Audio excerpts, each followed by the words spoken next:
अस्सलाम वालेकुम, good morning everybody, welcome to Geo Pakistan. क्या हाल है आप लोगों का? How is it going? Is it raining in your city? सबसे पहले तो हमें सुबह की रिपोर्ट दिया करें ना, हमें लिखें, हमें ट्वीट करें और हमें बताएं कि आपके शहर में बारिश हो रही है कि नहीं। बट अब वो मेरा ख्याल है कि वो वाला महीने गुजर गए हैं जब बारिश आपको एक्साइट करे। अब तो ज़रा डर ही लगता है कि कितनी बारिश होनी है। अच्छा, आपको पता है आज बच्चे बहुत खुश हैं क्योंकि कल छुट्टी है और कल है 12 रबीउल अव्वल। और कल बच्चे तो खुश हैं लेकिन सभी खुश हैं क्योंकि आप हर तरफ देखिए रौनकें हैं, आप चरागा देखिए, आप तैयारी देखिए, आप बाज़ारों में स्टॉल्स लगे देखिए। लाहौर के कुछ विजुअल्स देख रहा था अभी बुलेटिन में मैं, और क्या खूबसूरत मंजर पेश कर रहा है लाहौर। Everything is again. एक तो 14 अगस्त को ग्रीनरी थी और अब दोबारा से 12 रबीउल अव्वल की वो ग्रीन लाइट्स हैं, वो ऑर्नामेंट्स हैं, लाइट्स हैं शाहराहों पर। हम कराची के मुख्तलिफ इलाकों की बात करें तो गली महल्ले लोगों ने अपनी मदद फिर जो म्यूनसिपल इंतज़ामिया होती है, फिर इलाके की जो कमेटियाँ होती हैं, कॉम्पिटिशन्स हो रहे हैं। So you know everything looks festive. इसमें obviously the city governments and all also do that, लेकिन लोगों की अपनी जो खुशी होती है that's another thing। तो वो तैयारी जो होती है वो काफ़ी वर्थ वॉचिंग है। सो ईद मिलादुन नबी सल्लल्लाहु अलैहि वसल्लम के सिलसिले में हम आपको दिखाएंगे विजुअल्स भी, बात भी करेंगे कल भी और आज भी। लेकिन अभी कुछ अहम खबरों की तरफ पढ़ते हैं। मीर रज़ा की मौत की तफ्तीश में हुकाम की कोताहियाँ जो हैं वो नालायकियाँ बेनकाब होने के बावजूद सिंध हुकूमत बज़ाहिर वही कर रही है जो इसने अपने तौर पर तय कर रखा था। मुतासरा फैमिली की जानिब से एतराज़ात के बावजूद जुडिशल कमीशन कायम कर दिया गया है। आपको याद है ना, पूरा एक हफ्ता हो गया या 10 दिन हो गए, प्रपोज किया गया था ये आइडिया, लेकिन फैमिली ने ना कर दी थी because obviously they had no faith in it. लेकिन अब लगता है कि ये हो रहा है। जस्टिस उमर सयाल पर मुश्तमिल एक रुकनी जुडिशल कमीशन जायज़ा लेगा कि पुलिस तहकीकात गैर जानिबदाराना और कानून के मुताबिक हुई या नहीं। मेयर कराची मुर्तज़ा वहाब ने कल बताया कि कमीशन बनाना क्यों ज़रूरी है और वो कितनी देर में अपना काम अंजाम देगा। अब एग्जैक्टली उनका क्या कहना था देख लें। जस्टिस उमर सयाल साहब हाई कोर्ट के सिटिंग जज हैं, उनकी सरबराही में जुडिशल कमीशन तश्कील दे दिया गया है। हमने 30 दिन का टाइम प्रपोज किया था। 30 दिन होंगे जुडिशल कमीशन के पास कि वो तमाम फैक्ट्स को देख सके और अपनी फाइंडिंग को हुकूमत को भिजवा सके। तमाम सरकारी इदारे, हमारी पुलिस वो सपोर्ट करेगी, जो उनको एविडेंस रिक्वायर्ड होगा, मुआवनत रिक्वायर्ड होगी, वो तमाम असिस्टेंस हमारी जानिब से जुडिशल कमीशन को प्रोवाइड की जाएगी ताकि फैक्ट्स को जान सकें। और वो जो माँ बार बार पूछ रही है कि मेरे बेटे का कातिल कौन है, हम उनको जवाब देने में कामयाब हो सकें। मीर रज़ा के लवाहिकीन जुडिशल कमीशन के क़याम को पहले ही सिंध हाई कोर्ट में चैलेंज कर चुके हैं। अहले खाना ने JIT के क़याम का मुतालबा कर रखा है। इस दरख्वास्त की समाअत 31 अगस्त को होगी और अहले खाना को लगता है कि कमीशन बनाकर हुक्काम इस केस से जान छुड़ाना चाहते हैं। वो चाहते हैं कि एक जॉइंट इन्वेस्टिगेशन टीम बने। The family wants it. मुतासरा फैमिली के वकील जबरान नासिर हैं, वो भी ऐसे किसी भी कमीशन के हक़ में नहीं है। हम किसी जज साहब की काबिलियत पे ना इंटेग्रिटी पे बिल्कुल नहीं उठा सकते। हाई कोर्ट का हर एक जज हमारे लिए बहुत मौजूद है, मगर इस जज साहब को जो कमीशन में आएंगे उनको असिस्ट तो यही पुलिस टीम करेगी जो 15 दिन बाद भी क्लूलेस है। यही IO है जो मौके पे जाएगा, इन्हीं की फ़र्द खोली जाएगी, इन्हीं की इन्वेस्टिगेशन फाइल खोली जाएगी। यही बताएंगे हमने तफ्तीश में किसको वीडियो कैमरा के आगे बयान दिलवाया और जब वो कोई ज़रूरत से ज़्यादा बात कर रहा था तो हमने कब कट बोला।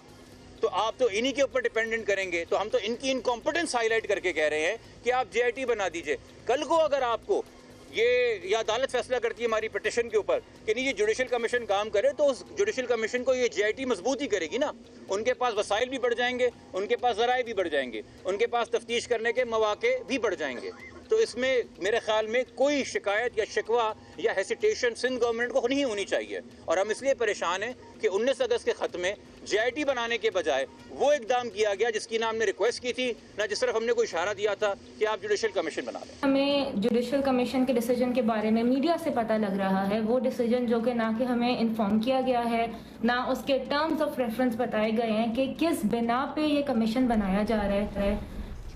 काशिफ मुश्ताक है हमारे साथ और तर्जुमान सिंध गवर्नमेंट नादिर नबील कबूल भी हैं हमारे साथ। आप दोनों का शुक्रिया। काशिफ, आपसे हम ज़रा अपडेट ले लें। पंजाब फॉरेंसिक साइंस लैब भेजे गए थे मोबाइल फ़ोन वगैरह, अब तो काफ़ी दिन हो गए हैं, ऑलमोस्ट एक हफ़्ता हो गया या प्रॉब्ली उससे भी ऊपर। उसकी रिपोर्ट कब तक मुतवक्के है, कब आएगी? कुछ मालूम हो सका? रिपोर्ट नहीं मुरतब हो सकी तो कोई इन्फॉर्मेशन शेयर की गई हो? अब्दुल्ला हुमा, बहुत शुक्रिया। देखिए, सबसे पहले तो जो पंजाब फॉरेंसिक की रिपोर्ट आनी थी वो 2 से 3 रोज पे आ जानी थी, वो नहीं आई। बहुत सारे क्वेश्चन हैं जिनके जवाब नहीं आए, जिसकी वजह से करके ये केस और कॉम्प्लिकेटेड होता जा रहा है। जो कोल बरामद किया गया था वो बहुत ज्यादा इंपॉर्टेंट था और उसकी फॉरेंसिक भी 2 से 3 रोज में आनी थी, तो जो उसकी फॉरेंसिक भी अब तक नहीं आई, ये भी एक क्वेश्चन है। और साथ साथ फिर ये कहा जा रहा था कि 41 लोगों के बयान लिए गए हैं जिनको हिरासत में लिया गया और हिरासत में लेने के बाद उन तमाम लोगों से तफ्तीश की गई। उनसे क्या तफ्तीश की गई वो सामने नहीं आई। गुज़िश्ता रोज जुडिशल कमीशन की बात कर दी गई और इस हवाले से कायम भी कर दी गई और कायम करने के बाद उस पर काम शुरू कर दिया गया।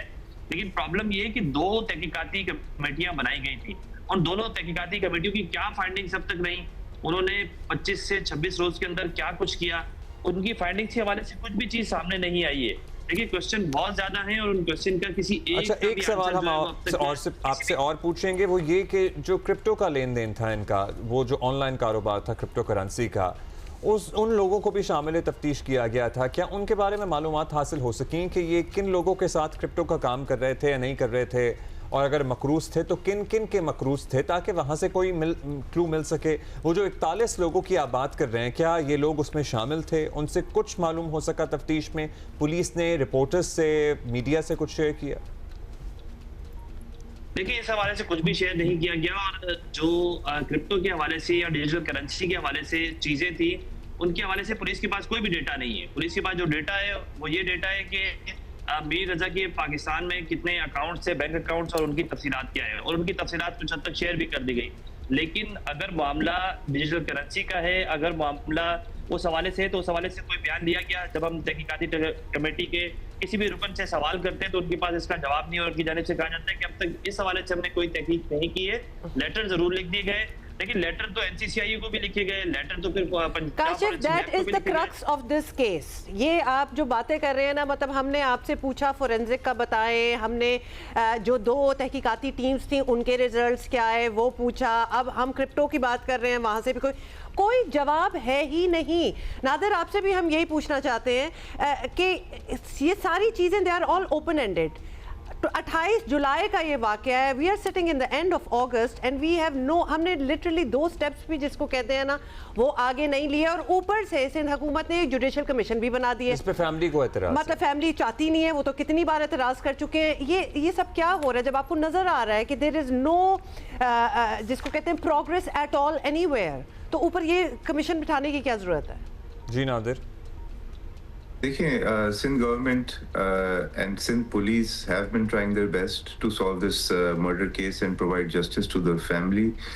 Rest assured, we are looking at it from all angles. जहाँ तक judicial commission बनाने का जो फैसला लिया गया है, उसकी बुनियादी वजह ये थी कि बिकॉज ये केस इतना मीडिया में हाईलाइटेड हो चुका है, तो इसकी ट्रांसपेरेंसी इंश्योर करने के लिए the government felt it was necessary कि इसका जुडिशियल कमीशन बनाया जाए इस पे, जिसकी जाहिर सी बात है सरबराही एक सीनियर जज कर रहे हैं, और सीनियर जज जाहिर सी बात है जब इसकी सरबराही करेंगे तो जितने भी फिलहाल शवाहिद मिले हैं उनको भी कंसिडर किया जाएगा, पुलिस को भी बेहतर तरीके से मेक श्योर किया जाएगा कि वो ट्रांसपेरेंसी इसकी इंश्योर करे।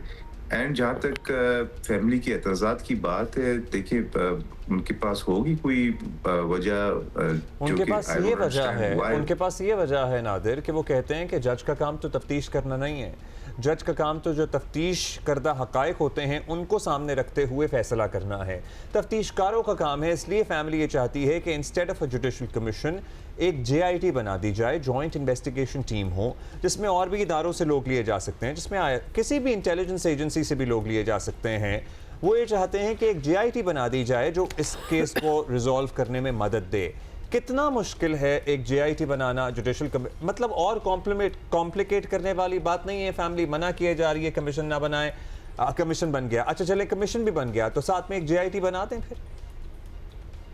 जी, अब्दुल्ला आप बिल्कुल सही फरमा रहे हैं। गुजारिश ये है कि जुडिशल कमीशन में ये नहीं होगा कि जज साहब खुद जाएंगे, जाए वाक़या पे जाके तफ्तीश करेंगे या इन्वेस्टिगेट करेंगे। जुडिशल कमीशन का मकसद यही है कि जो पुलिस एहलकार हैं उनकी शवाहिद के बुनियाद पे वो फर्दर रिकमेंडेशन या फर्दर इंस्ट्रक्शंस दे सकते हैं कि इस केस को किस तरह फर्दर इन्वेस्टिगेट किया जाए।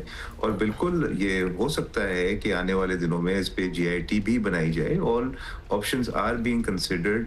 But Nadir, sorry, we are going to stop you here because we really need some answers. मतलब कि आपने कह दिया कि police is doing their best is clearly not good enough. यहाँ अब जुडिशल कमीशन अगर बनाया जा रहा है, why does the police or investigators wait for a judge or a commission to tell them how to do their job? मतलब ये तफ्तीशकारों का काम है। क्यों एक कमीशन बैठ के उनको बताए कि तुमने अपना काम कैसे करना है, विच मीन्स के वो जो अफसर हैं वो भी बैठे रहते हैं जब तक हमें ऊपर से ऑर्डर नहीं आएंगे तो हम अपना काम नहीं करेंगे। This is the impression that people are getting, क्योंकि वही वाली बात होगी, एक महीने से ज्यादा हो गया, एक जवाब नहीं है। और अब आप हमें बता रहे हैं कि ये तो कमीशन है, JIT भी बन सकती है। देखिए, अगेन शायद हो सकता है मैंने आपको गलत तरीके से एक्सप्लेन किया हो। जज ये नहीं बताएगा कि किस तरह से आप इन्वेस्टिगेशन करें। जो पुलिस वाले हैं, they know what they are doing. उन्होंने जियो फेंसिंग भी कर लिए, उन्होंने CCTV फुटेजेस भी रिकवर किए, उन्होंने मल्टीपल पोटेंशियल विटनेसेस को इंटेरोगेट और इन्वेस्टिगेट भी किया है। Judicial commission basically transparency ensure करने के लिए बनाई गई है। जहाँ तक GIT का सवाल है, बिल्कुल अगर फैमिली की ये दरख्वास्त है और फैमिली ने अदालत से ही रुजू किया है तो अदालत भी ये फैसला कर सकती है कि इस पे JIT बनाया जाए। हमें कोई इस चीज़ पे एतराज़ नहीं होगी जी। उसको 31 को उसकी समात है, अब अदालत ये फैसला कर सकती है। तो आप लोगों को सिंध गवर्नमेंट, जिसका ज़ाहिर है प्राइमरी काम होगा JIT तश्कील देना, उसको फैसिलिटेट करना, पुलिस डिपार्टमेंट की तरफ से कोई एतराज़ नहीं है। आप ये कैटेगोरिकली कह रहे हैं, तो फिर अदालत की कार्रवाई का इंतजार क्यों कर रहे हैं? पहले बना दें जब वो आपसे भी दरखास्त कर रहे हैं। ज़ाहिर है अगर आप लोग बना देते तो वो अदालत क्यों जाते हैं दरखास्त लेकर? नहीं, बिल्कुल ये भी आपका अच्छा फैसला है। इस पे मेरी डायरेक्टली ना होम मिनिस्टर से ना CM साहब से बात हुई है। बट ये हमारी सजेशन है, फैसला आपने करना है नादिर, प्लीज ये फैसला अब मेरा ख्याल है हुकूमत को कर लेना चाहिए। करना होता मतलब बल्कि हुकूमत को, अगर मैं जी हुकूमत को करना है। एंड अगेन इस स्पेसिफिक क्वेश्चन को मैंने ना होम मिनिस्टर से पूछा है ना चीफ मिनिस्टर साहब से पूछा है। मैं अभी आपके शो के बाद जरूर उनसे पूछूंगा, और अगर दोबारा अगर आप मेरे से ये सवाल करें then I will give you their version कि अभी तक उन्होंने GIT क्यों नहीं बनाया है। But again we are not against it, हम इसको रेजिस्ट भी नहीं कर रहे हैं।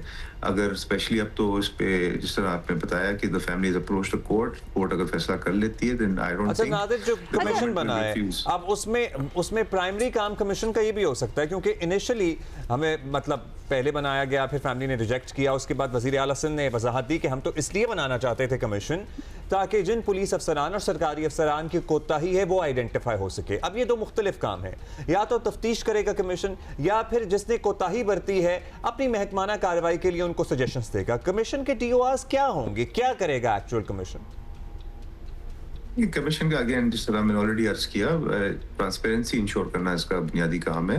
और बिल्कुल इसमें अगर कोई इस तरह की शवाहिद मिले कि किसी की कोताही है या उन्होंने अपनी ड्यूटी सही तरह से परफॉर्म नहीं की, तो उनको भी जो है कसूरवार ठहराया जाएगा और उनके खिलाफ भी नादिर, ये हमें सॉरी लेकिन हमें ये सुन के बहुत ही ऑफ लग रहा है कि कमीशन एक्चुअली जो कि इन्वेस्टिगेटर्स हैं उनकी ट्रांसपेरेंसी पे नजर रखेगा। मतलब ये तो एक ये दिस इज द JD, ये आपकी जॉब रिक्वायरमेंट है, ये तो आपको करना ही चाहिए। There shouldn't be another body sitting on your head to tell you how to do it. हमें ये बात समझ नहीं आई। दूसरी बात ये है कि अब ट्रांसपेरेंसी और ये सारी चीज़ें याद आ रही हैं। शुरू के ऑलमोस्ट 10 दिन 2 वीक्स ज़ाया हुए हैं जिसमें गोल गोल घूमते ही रहे हैं। एंड अगर हम ये कहें कि हमें लगता है कि इवन द इन्वेस्टिगेटर्स उनके ऊपर भी कुछ दबाव है, तो हम गलत तो नहीं होंगे ये समझने के लिए। महीना गुजर चुका है। इनफैक्ट नादिर आप वेट करें, हम काशिफ से ये पूछना चाहते हैं कि काशिफ इस हवाले से हमें बताएं कि क्या ये इन्वेस्टिगेटर्स पे भी दबाव होता है कि कितनी जल्दी काम करना है, क्या क्या बताना है, क्या क्या नहीं बताना है, क्या नहीं बताना, ये टेक्निकल नुकात जो हैं ये सारे आप हमें बताएं। और फिर आखिरी लम्हात की वीडियो का बड़ा जिक्र हो रहा है, उसमें क्या है ये भी आप हमें जरा डिटेल में बताएं। मतलब वो अब हम इसको मुझे लगता है मिस इंटरप्रेट किया गया। आखिरी लम्हात मतलब What is आखिरी लम्हात, ये भी बता की दें। वीडियो से क्या मुराद है और जिसकी वो बड़ी सुर्खियां भी चल रही हैं? आखिरी वीडियो ही होगी ना, अब लम्हात आखिरी हो या ना हो, लेकिन उस वीडियो में क्या है? देखिए, पहले जो डीआईजी क्राइम ब्रांच हैं, जो इसके सरबराह भी है, उनकी जानिब से कहा गया कि हमारे पास आखिरी लम्हात की वीडियो है और हम बहुत जल्द जो है वो जारी करेंगे, ऐसा दावा किया गया। लेकिन फिर उस दावे से भी पीछे हटते हुए नजर आए और उनकी जानिब से कहा गया कि उनकी बात को मैनिपुलेट किया गया है और उनकी जानिब से ऐसा नहीं किया गया था। लेकिन फिर अचानक से एक टाइमलाइन जो है वो जारी कर दी जाती है। अब जो टाइमलाइन जारी की जाती है उसमें कहीं भी चीज ये साबित नहीं हो रही। देखिए, जिस टाइमलाइन को उन्होंने सीसीटीवी की बुनियाद बनाया और बनाकर जारी की गई, चाहे कहीं से भी वो जारी की गई है, लेकिन उस पूरी टाइमलाइन को हम डे 1 से देख रहे हैं। प्रॉब्लम देखिए इसमें 2 से 3 है। आपने बिल्कुल सही पॉइंट उठाया कि जो शुरू के 1 से 2 वीक थे वो बहुत ज्यादा इंपॉर्टेंट थे। वो आप या फिर गवर्नमेंट तो इस चीज में लगी रही कि एक टीम से दूसरी टीम बनाई जाए, दूसरी टीम से तीसरी। 2 वीक पहले फैमिली की जानिब से जुडिशल कमीशन का मना किया गया। उसका मना करने का रीजन भी यही था कि तफ्तीशी टीम तो यही काम करेगी, या फिर आप तफ्तीशी टीम भी चेंज करेंगे। अगर फैमिली ये चाहती है कि ये तफ्तीशी टीम ना पहले वाली ठीक थी ना दूसरे वाले ठीक थी, तो जेआईटी बनाने का वो इसीलिए कह रही है कि इसकी जेआईटी बने ताकि मुख्तलिफ अफसरान इसमें शामिल हो और वो तफ्तीश करें। इसी वजह से करके फैमिली जो है वो मुतमईन नहीं है और ऐसा होना भी चाहिए कि फैमिली को मुतमईन करना चाहिए ताकि फैमिली जो है इस केस को आगे लेके चले। देखिए, आप एक पहले जो तहकीकाती कमेटी बनाई गई उसकी फाइंडिंग 0 रही है, कोई चीज की फाइंडिंग नहीं की गई। जो स्मार्ट वॉच थी, जो सबसे अहम शवाहिद थे इस केस के, अच्छा ये बिल्कुल सिंपलीफाई कीजिएगा काशिफ, जो इन्वेस्टिगेशन टीम नंबर 2 की फाइंडिंग्स क्या है? आप कह रहे हैं 0 फाइंडिंग्स है उनकी भी, क्योंकि अभी तक हम लाहौर फोरेंसिक लैब से इंतजार कर रहे हैं किसी भी किस्म की इंफॉर्मेशन का। कॉल हमारे पास नहीं मालूम किसका था, वहां था भी नहीं था। देखिए, जो दूसरी तहकीकाती टीम है ना, उसकी जानिब से काम तो किया गया। स्पॉट पर 5 से 6 बार जो है वो चक्कर तो लगाए गए, वहां से चीजें इकट्ठी की गई, लेकिन फाइंडिंग्स उनकी भी 0 ही नजर आती हैं। उसका रीजन ये, चले मीडिया तक ये बातें नहीं पहुंचनी चाहिए, तो किसी हद तक उनकी फाइंडिंग से फैमिली मुतमईन है, तो फैमिली बिल्कुल मुतमईन नहीं है। और फैमिली की जानिब से कहा जाता है किसी एक क्वेश्चन का, देखें ये केस ऐसा है कि इसमें बेशुमार क्वेश्चंस हैं और उनमें से किसी 1 से या 2 क्वेश्चन का भी अगर आंसर प्रॉपर्ली मिल जाए कि वो कॉल की फॉरेंसिक हो गई, मोबाइल फोन की फॉरेंसिक हो गई, काशिफ गॉट इट। नादिर, आप बता दें as a citizen of Karachi and as a spokesperson for the हुकूमत, आप सेटिस्फाइड हैं? मतलब 1 महीने से एक इतना हाई प्रोफाइल केस चला हुआ है जिसकी 0 फाइंडिंग्स हैं। Are you okay with that? Because if somebody is waiting कि खुद die down हो जाएगी खबर, अपना न्यूज़ साइकिल कंप्लीट करके, हो ही जाएगी, लेकिन ये मोस्ट लाइकली ये खबर डाई डाउन नहीं होगी। नहीं, लेकिन ये it's going to leave a very bad impression for Sindh हुकूमत। नहीं, और इसका इसलिए डाई डाउन नहीं होगी क्योंकि इस शहर के नौजवान जो हैं वो मुसलसल एहतजाज कर रहे हैं। नादिर जी बिल्कुल, एज अ नौजवान and as a citizen and as a spokesperson for the government of Sindh, I am not satisfied at how the case has been handled from the beginning. शुरू में जो मिसकम्युनिकेशन और जो बैड रिपोर्टिंग पुलिस की तरफ से, specially जो initial जो रिपोर्ट था पुलिस की, जो डॉक्टर एमएलओ बोलते हैं उसको, उसकी तरफ से उसने बहुत ज़्यादा confusion and question marks and accusations towards the government even raise किए, जिसकी वजह से गवर्नमेंट को ठीक है। शुक्रिया आपका Nadir, but you must speak to the relevant people कि जेआईटी जब फैमिली कह रही है तो उन्हें अदालत क्यों जाना पड़ रहा है, इस पे काम हो जाना चाहिए था। Thank you Kashif. अच्छा, अस्पताल जो है ना वो अगर प्राइवेट हो, सरकारी हो या निजी हो, जख्मी शख्स को पहले इमदाद दी जाएगी और फिर पुलिस अपनी कानूनी कार्रवाई मुकम्मल करेगी। सिंध में मौजूद अमल उमर एक्ट में ये बात बिल्कुल वाज़ेह है, मगर ऐसी शिकायत आ रही हैं कि सूबे में बिलखसूस कराची में अस्पताल जख्मियों और ख़ास तौर पर जिनको गोली लगी होती है ना, गोली से जो इंजर्ड अफराद होते हैं उनकी फौरी ट्रीटमेंट से गुरेज करते हैं। लेकिन आई मस्ट से कि इसके बारे में बात करने से, इस एक्ट के आने से, इस इशू के रेस होने से बहुत ज़्यादा तब्दीली आई है। 100%। पहले तो आप तसव्वुर नहीं कर सकते थे कि पहले तो आपको पता ही नहीं होता था करना क्या है। अस्पताल इस केस पे जिसे कहते हैं ना हम हाथ डालना, वो नहीं हाथ रखते थे, लेकिन अब उनको भी ये मालूम है कि you know they have to give the treatment first. Amal Umar act के तहत हंगामी हालत में इलाज का इब्तदाई खर्चा सिंध हुकूमत उठाती है, मगर उस पर अमल नहीं हो रहा। ये ज़रा अब तशवीशनाक बात है, अस्पताल इलाज से बचने के लिए मुख्तलिफ हीले बहाने तलाश करते हैं ताकि वो ख़र्चा क्योंकि हुकूमत उठाती है तो उसमें कॉम्प्लिकेशन में कौन पड़े। ये भी एक अस्पतालों की रविश होती है, पर्टिकुलरली प्राइवेट हॉस्पिटल्स। आवाम को इस एक्ट की अहमियत से आगाह करने के लिए आगाही मुहिम शुरू की जा रही है ताकि आवाम को ये बताया जाए कि इस एक्ट का हकीकी मकसद क्या है। हमने भी देखें चीता चीज़ें आपके सामने रखी हैं, ये हम सब के लिए पता होना ज़रूरी है।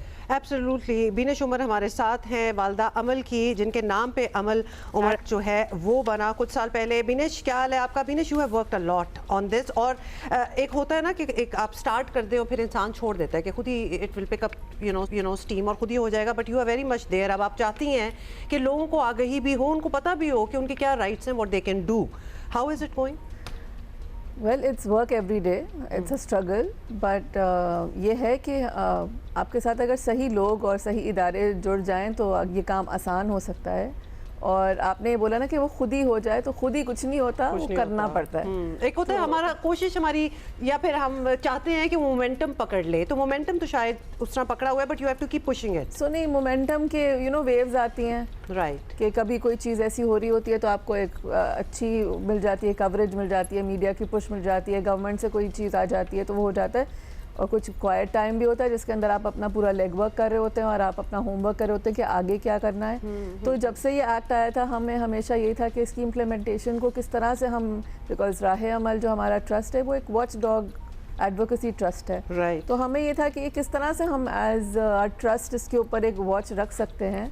तो ये फिर हम लोगों ने सोचा कि क्या करना चाहिए। सबसे पहले तो आवाम को भी पता हो ना, और अस्पताल के अमले को भी पता हो। आपको पता है अस्पताल में तो कितना बड़ा अमला होता है और वो हर वक्त शिफ्ट होते रहते हैं। नहीं पता तो अस्पताल के लोगों की जिम्मेदारी है कि आवाम को गाइड करें। तो उनको खुद भी नहीं पता होता, बिकॉज वो भी 50 चीज़ों के अंदर, इतने मुश्किल डिपार्टमेंट के अंदर, यार is a very difficult department to work in. तो वो बड़ा चैलेंजिंग होता है उनके लिए भी याद रखना, उनको भी पता हो कि वो अंडर फायर नहीं आने वाले पुलिस और मेडिको लीगल और हुकूमत की नज़र में। एंड बीनेश, perhaps it can be the other way round as well, कि अगर आवाम को इतनी आगाही हो और अस्पताल जाके आगे कुछ उनको इधर उधर कर रहा हो तो आप बता सकते हैं कि नो, लेकिन by law you have to do this. मेरा ख्याल है एजुकेशन ज़्यादा इंपॉर्टेंट नहीं, क्योंकि आगे से रिलक्टेंसी होगी, वो एक कॉन्फ्लिक्ट पैदा होता है। अब ये बताइएगा, क्या इस सिलसिले में मुख्तलिफ अस्पतालों में क्या वर्कशॉप्स की गई, कोई सेमिनार कंडक्ट किए गए, क्या वैसे कोई लेक्चर दिया गया, कोई बेसिक मेमो जारी किया गया, एडमिनिस्ट्रेशन के साथ कुछ बात की गई? देखिए, अभी तो हमारा ये जो इनिशिएटिव है, इट्स लाइक अ कैंपेन, जिसका पहला इवेंट कल हुआ सिंध हुकूमत और सिंध हेल्थ केयर कमीशन के साथ मिलके हमने पोस्टर्स डिज़ाइन किए, जिसके अंदर हमने सेलिएंट फीचर्स एक्ट के बिल्कुल ले मैन लैंग्वेज में लिख दिए। तो वो उर्दू में भी हैं, सिंधी में भी है, इंग्लिश में भी हैं। उसके अंदर डॉक्टर्स के लिए और हॉस्पिटल स्टाफ के लिए भी रिमाइंडर है कि ये चीज़ें आपने करनी है, और किसी भी आप जैसे हम नॉन क्लिनिकल प्रोफेशनल्स के लिए या किसी भी आप चलते फिरते इंसान के लिए लिखा हुआ है कि उसके अंदर करना क्या है। तो वो अगर हर जगह लगा होगा तो एक चीज़ एटलीस्ट सामने लगी होगी। तो व्हेन यू से कि हर जगह लगा होगा, तो सो द आइडिया इज कि अस्पतालों में लगा हो, ER में जहाँ पे ये एप्लीकेबल है वहाँ पर ये लगा होगा। जो हॉस्पिटल नोटिफाइड है और जहाँ जहाँ एमरजेंसीज हैं जो इस तरह की हैंडल कर सकती हैं कैपेसिटी, वहाँ ये लगा होगा। खर्चे वाली बात है ना, ये ज़रा कॉम्प्लिकेट कर सकती है चीज़ों को, क्योंकि हमें अज्यूम कर रहे हैं नॉट नेसेसरीली कि प्रॉब्ली शायद कोई कोशिश करे कि भाई हम इसलिए ना करें क्योंकि खर्चा फिर हुकूमत से कौन निकलवाता फिरेगा। ये प्रोसेस क्या देखा गया है कि हाँ जी इनिशियल, या फिर ये होगा कि जो नहीं अफोर्ड कर सकता वो अगर चाहे तो उसके पास ये ऑप्शन है कि इनिशियल ट्रीटमेंट या उस खर्चे की कैप है कि मैं इतना में हम करेंगे? आई डोंट थिंक कि कोई कैप है, एंड आई थिंक कि वो यही है कि अगर कोई ऐसा इंसान आ जाता है जिसका कोई वाली वारिस नहीं है और उसके पास पैसा नहीं है, तो उसके लिए भी उसका हक है ना, जिंदगी तो उसका हक है, तो उसको मना नहीं कर सकते। और अगर किसी का कोई नहीं है जो कर सकता है, उसके लिए पैसे भर सकता है, तो हुकूमत भरने को तैयार है। और हुकूमत और हर अस्पताल का एक बहुत अच्छा एक रिलेशनशिप होता है, जो कि प्राइवेट अस्पताल के साथ भी होता है और सरकारी तो होते ही हुकूमत के अंदर है। उनका एक रिलेशनशिप है, वो कम्युनिटी प्लॉट्स पे बैठे हुए हैं, उनको टैक्स एग्जम्पशंस मिल रही हैं, उनको बहुत सारी और चीज़ें मिल रही हैं हुकूमत की तरफ से, तो they have a working relationship. अगर वो बिल करेंगे तो कैसा होगा कि हुकूमत नहीं पे करेगी, हुकूमत कर देगी। It has started back in 2019 when the act was you know when the act came about, वो तो तभी स्टार्ट हो गया था। लेकिन आहिस्ता आहिस्ता ऑब्वियसली इसकी इम्प्लीमेंटेशन को स्ट्रॉन्ग करने के लिए भी हमारी ये इस पूरे इनिशिएटिव का यही मकसद था कि हम भी थोड़ा वॉच रखें कि ये हो क्या रहा है और अवेयरनेस भी फैलाएं कर सके और इसका दायरा कार और लोगों को भी पता चले, लोगों को भी पता चले, क्योंकि unfortunately let it be said कि वो आफ्टर द ये सब जब हुआ और अमल एक्ट आप लोगों ने बनाया उसके बाद भी कितने केसेस आए, मतलब वो चीज़ तो रुकी नहीं उस तरह। तो आज भी मेरा ख्याल है आ रहे होंगे केसेस, ऐसा नहीं है, लेकिन कभी हमें लगता है कि शायद कहीं कुछ नहीं हो रहा, फिर कहीं से कोई खबर आती है कि हमारे अस्पताल में कर रहे हैं। And I was speaking to a few representatives जो इमरजेंसी पे होते हैं, there has been some improvement, there certainly has been, क्योंकि हमने भी यहाँ कितनी दफ़ा बात की है, वैसे भी अदरवाइज भी बात हुई है। अच्छा, अब इसका दायरा कार पूरा सिंध है? जी, इसका दायरा कार पूरा सिंध है। तो अब तो ये अवेयरनेस कैंपेन जो है, जैसे आप बता रही हैं कि कल जो था वो इनिशियली लॉन्च हुआ, the idea is to go around Sindh या फिर मतलब इतना ही रहेगा? नहीं, अराउंड सिंध भी हम मुख्तलिफ जगहों पे जाने का प्लान है। ऑब्वियसली हम हर वो नहीं जाएंगे, लेकिन हम डिस्ट्रिक्ट में जाएंगे और वहाँ पर हम हॉस्पिटल्स को बुलाएंगे। इरादा तो यही है और हमारा ये प्लान है कि हम हॉस्पिटल्स को सिंध हेल्थ केयर कमीशन के पास बुलाएं, वहाँ बैठ के उनको एक ओरिएंटेशन दें, उनको मजीद पोस्टर्स छपे हुए हैं, बने हुए हैं, they just have to put them up, वो उनको पोस्टर्स दिए जाएं हर एक की इमरजेंसी डिपार्टमेंट की एरिया के हिसाब से भी कितना बड़ा है, कितने बेड्स उस हिसाब से हम दे दें। और फिर ये सिंध हेल्थ केयर कमीशन अपनी चेकलिस्ट में रेगुलेशन, वो देयर लाइसेंसिंग अथॉरिटी, तो जब वो अपने लाइसेंसिंग रिन्यू करते हैं तो ये चेक करेंगे कि ये भी लिस्ट के अंदर तो अभी तक तो I mean this makes perfect sense, कोई कंट्रोवर्शियल बात भी नहीं है, तो कोई रेजिस्टेंस भी कहीं से नहीं आई होगी?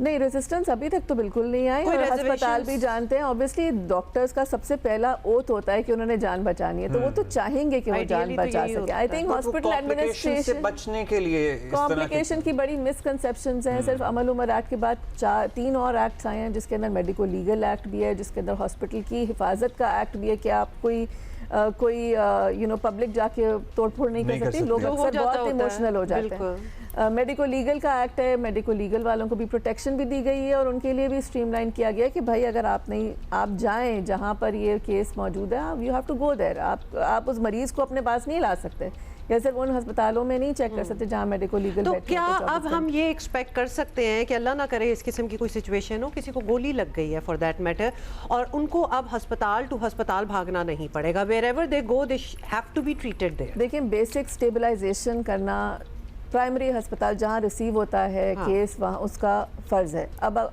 ऑब्वियसली हर इमरजेंसी डिपार्टमेंट की अपनी कैपेसिटी और फिर इक्विप्ड भी ज़रूरी नहीं है, इक्विपमेंट भी नहीं होती। कई जगह MRI या CT स्कैन मौजूद नहीं है, आपके पास ऐसी जगह पे गोली लॉन्च हुई भी है, आप नहीं कर सकते उसका इलाज, आपके पास न्यूरो सर्जन नहीं है, आपके पास हार्ट सर्जन नहीं है, आपके पास उस तरह की कैपेबिलिटी नहीं है, तो आपको किसी और इदारे में शायद भेजना पड़ेगा।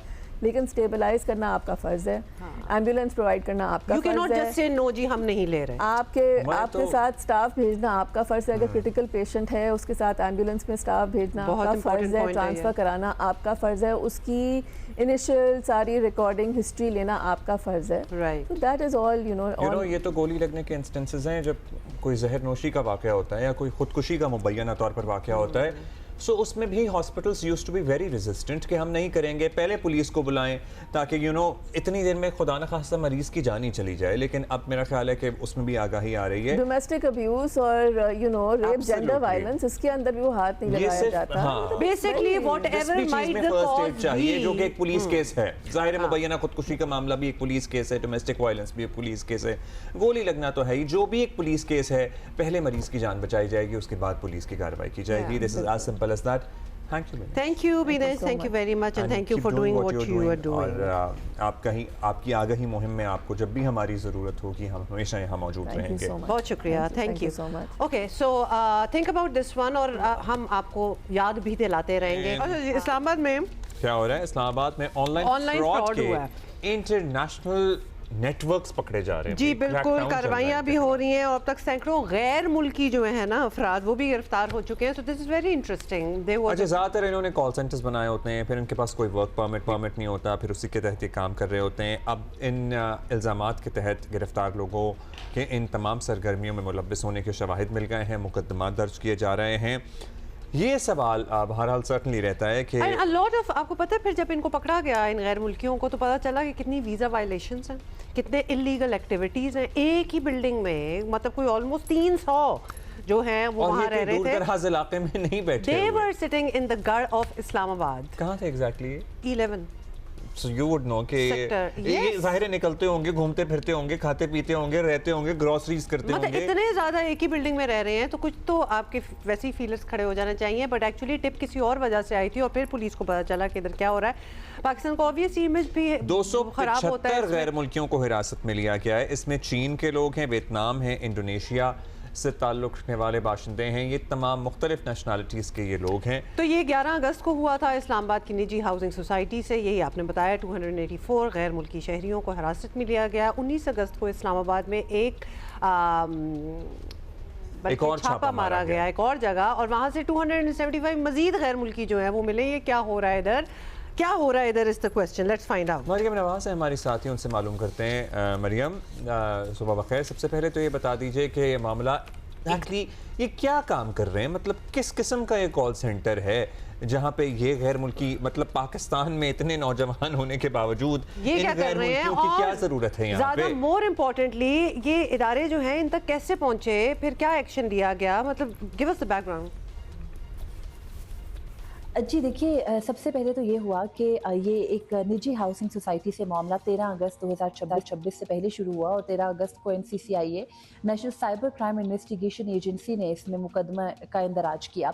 इसमें सबसे पहले तो ये था कि जो NCCIA है उस तक ये बात कैसे पहुंची। पहले बात गई इस्लामाबाद पुलिस तक और कई मंजिला इमारत है इस्लामाबाद की निजी हाउसिंग सोसाइटी में, जिसके अंदर कई फॉरनर्स थे, यानी कई 100 फॉरनर्स होंगे। तो जाहिर बात है कि वहाँ के जो इर्द गिर्द के रिहायशी हैं वो नोट तो करेंगे। वैसे तो ये कोई बहुत गैर मामूली बात ना होती है अगर वो कोई नॉर्मल काम कर रहे होते या फिर वो कोई रजिस्टर्ड फॉर्म होती, लेकिन IT फॉर्म के जो है वो गाइज में और IT फॉर्म के अम्ब्रेला के अंडर उन्होंने ये एक पूरा नेटवर्क वहाँ पर बना रखा था। इसमें खबर ऐसे निकली कि सबसे पहले वहाँ पर कुछ ऐसी ममनुआ मशरूबात ले जाते देखा गया कि शिकायत जो है वो जो वहाँ का मुतल्लिका थाना था वहाँ लगाई गई।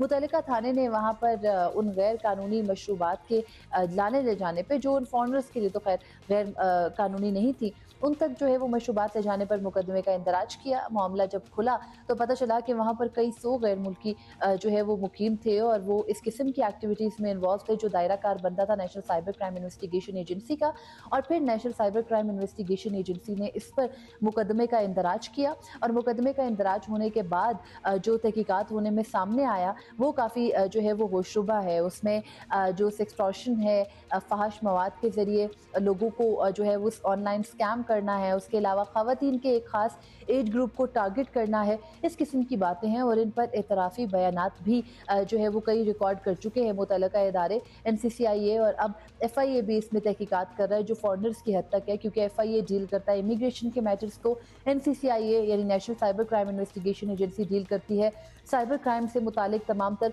जराइम में, और पुलिस देखती है वहाँ पे अगर किसी जगह को सब जेल करार दिया गया क्योंकि इतनी बड़ी तादाद में फॉरनर्स से उनको मुंतकिल नहीं किया जा सकता था, उन्हीं जगहों को, यानी वो कसीरुल मंजिला इमारत पहले जो निजी हाउसिंग सोसाइटी में थी, उसके बाद इस्लामाबाद के सेक्टर I-10 3 में जो ओफो ग्रुप के नाम से एक कॉल सेंटर ऑपरेट कर रहा था, इन दोनों जगहों को सब जेल डिक्लेयर किया गया। तो वहाँ पर पुलिस की खिदमत जो है वो भी कुछ ली गई। अच्छा, सब सेक्सटॉर्शन है, क्या कुछ हो रहा है? तो क्योंकि इस केस में मरियम ये बताएं कि नामजद जो ये सैकड़ों मुलजमान है ये गैर मुल्की हैं, दे आर फॉरनर्स, तो इसलिए थोड़ा सा तो ऑब्वियसली कॉम्प्लेक्स होगा कि किस तरह का केस किया जाए। तो ये बताएं कि किस कानून के तहत कार्रवाई होगी, कैसे आगे चलाया जाएगा ये केस, और कौन सा इदारा मुकदमात का किसने किया?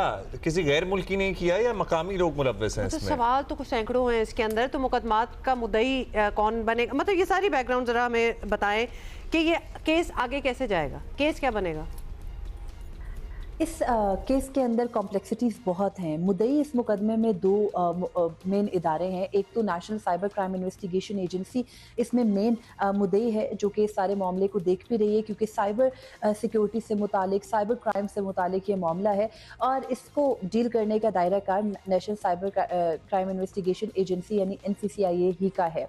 सेकेंडली इसमें FIA भी मुद्दई है कुछ मुकदमात में, और वो इस हद तक है कि ये फॉरनर्स पाकिस्तान के अंदर आए कैसे, इनको पाकिस्तान लाने के लिए फैसिलिटेशन कैसे दी गई।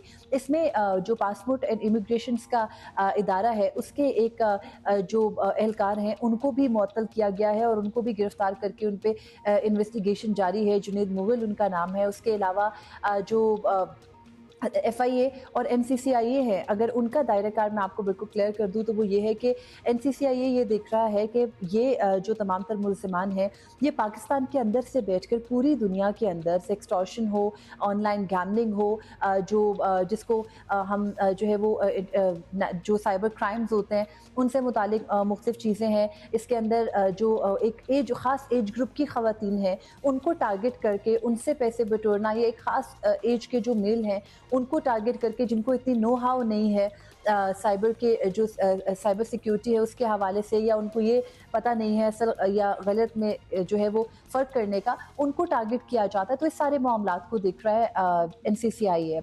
FIA ये देख रहा है कि पाकिस्तान के अंदर ये जो शहरी आए गैर मुल्की बड़ी तादाद में, यहाँ पर सेटल कैसे हुए, इनको आने कैसे दिया गया, क्योंकि FIA इमिग्रेशन काउंटर है, वहाँ पर इस चीज़ की क्यों जाँच नहीं हुई, इसको देखा क्यों नहीं गया। फिर थर्डली पुलिस का इदारा वहाँ पर आता है जहाँ पर इन शहरियों के को ज़ाहिरी बात है कि मुकीम वो एक जगह पर हैं, सब जेल करार दिया गया है, तो वहाँ पर सिक्योरिटी वगैरह के मामलात हैं। तो बेसिकली जो इसमें दो मुद्दई मेन इदारे हैं वो NCCIA है मेनली, जो कि इस सारे ऑपरेशन को लीड कर रहा है, और FIA है जो अपने दायरा कार के अकॉर्डिंगली इस सारे मामले को देख रहा है।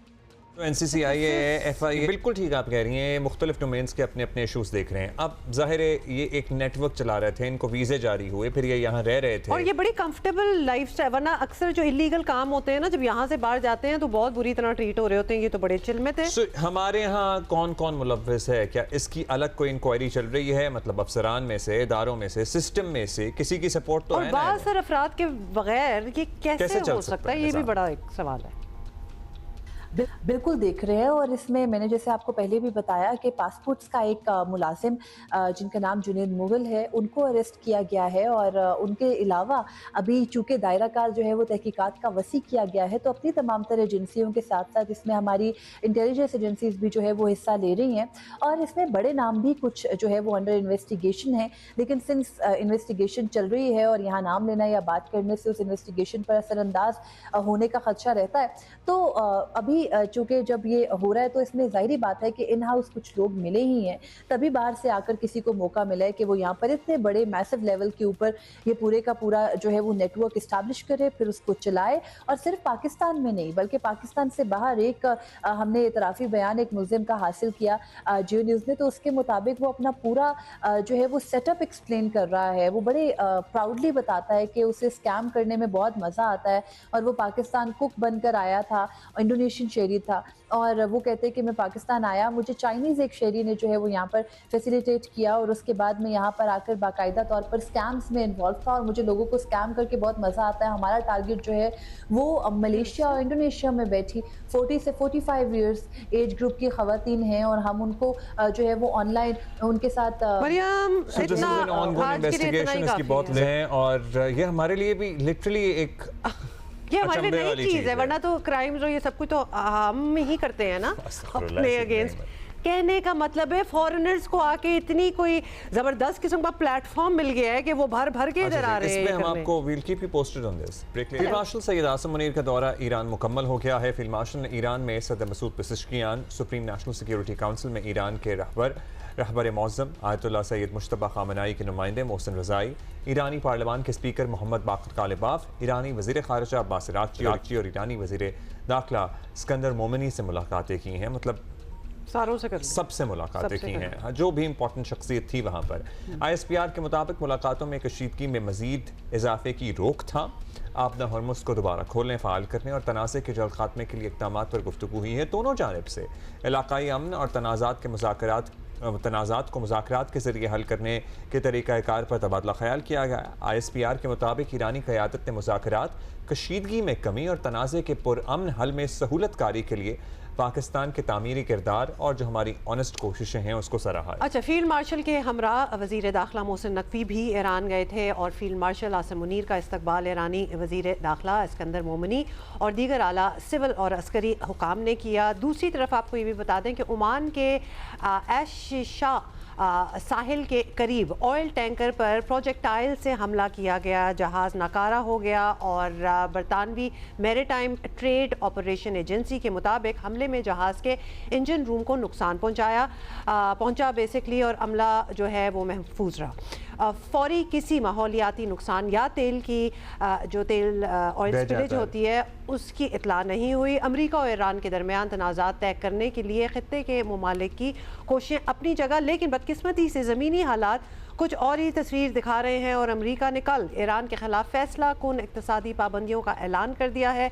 अमेरिकी वज़ीर ख़जाना स्कॉट बेसेंट ने प्रेस कॉन्फ्रेंस में कहा कि ईरान से किसी किस्म का माशी ताउन करने वालों को अमेरिकी गिरफ्त का सामना होगा और ईरानी मईशत की हर उस रग को काटना है जो कि इस रजीम को सहारा दे रही है। बेसिकली उन्होंने कहा कि वी आर गोइंग टू ये तक कहा कि जो कोई हमारी तवक्कुआत पर पूरा नहीं उतरना चाहता डॉलर सिस्टम से निकल जाए। अमरीकी वज़ीर ख़जाना ने कहा कि ईरान को तरसीलात ज़र के लिए दिए गए कुछ लाइसेंसेस भी मनसूख कर दिए गए हैं। इक़्तिसादी पाबंदियाँ ईरान को मजबूर कर देंगी कि वो अपने हुर्मुज़ खोले और अमरीकी शराइत तस्लीम करे।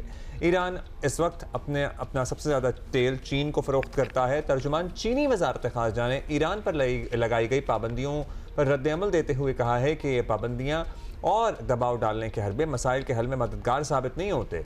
चीन अपने जायज़ हकूक़ और मफादात के तहफ़्फ़ुज़ के लिए तमाम ज़रूरी इक़दाम करेगा। बेसिकली चीन इस बात को रद्द कर चुका है। मतलब अब अमेरिका का तो ये कहना है कि जो करेगा ट्रेड विद ईरान हम उन पे भी पाबंदियां लगाएंगे। तो क्या अमेरिका चीन पे भी पाबंदियां लगाएगा? सो क्या ये चीन वर्सेस अमेरिका वाला इशू बन जाएगा? रशिया जो है ना वो पहले ही ईरान पर किसी किस्म की मुमकिन पाबंदियों को मुस्तरद करते हुए ईरान के साथ माशी और कारोबारी ताल्लुकात जारी रखने का ऐलान कर चुका है। तो वो कह रहे हैं कि हम तो करेंगे चाहे अमेरिका जो भी कहे, और अगर और भी ममालिक जो हैं वो अमरीकी पाबंदियों को मुस्तरद करते हुए ईरान के साथ तजारत जारी रखते हैं तो अमेरिका के लिए ये एक नया तरह का चैलेंज भी होगा और दुनिया नए धड़ों में बट भी सकती है। बड़ी लॉन्ग टर्म इम्प्लिकेशंस होती हुई नजर आ रही हैं इस कज़िये की, क्योंकि ये हल तो नहीं हो रहा। अच्छा, एजाज चौधरी साहब हमारे साथ मौजूद हैं। साबिक सेक्रेटरी खारजा तो हैं ही, लेकिन चेयरमैन सनोबर इंस्टीट्यूट भी हैं। बहुत शुक्रिया साहब, thank you for being with us this morning. Good morning sir. Good morning sir. हमारी क़यादत का दौरा मुकम्मल हुआ, सबसे मुलाकात हो गई, ज़ाहिर है उसके ज़रिए हमें उम्मीद है कि जल्द किसी बातचीत की तरफ दोबारा बढ़ा जाएगा या मामले के हल की तरफ कोई पेशरफ्त होगी। लेकिन एट द सेम टाइम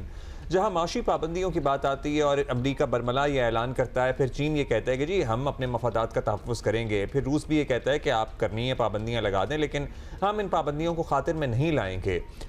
उस डायरेक्शन में ये मामला किस तरफ जाता हुआ आपको नजर आ रहा है, particularly as far as economic पाबंदी आर कंसर्न्ड, जो अमेरिका अब हर बार इस्तेमाल कर रहा है? और साथ ही क्या ये इस बात का एतराफ़ है कि अमेरिका की जो मिलिट्री मुहिम थी वो नाकाम हो गई, अब यही बचा है? जी बहुत शुक्रिया, सुबह खैर, और खुदा करे कि तेहरान और वाशिंगटन में भी ये सोच आए कि अच्छी सुबह निकलनी चाहिए।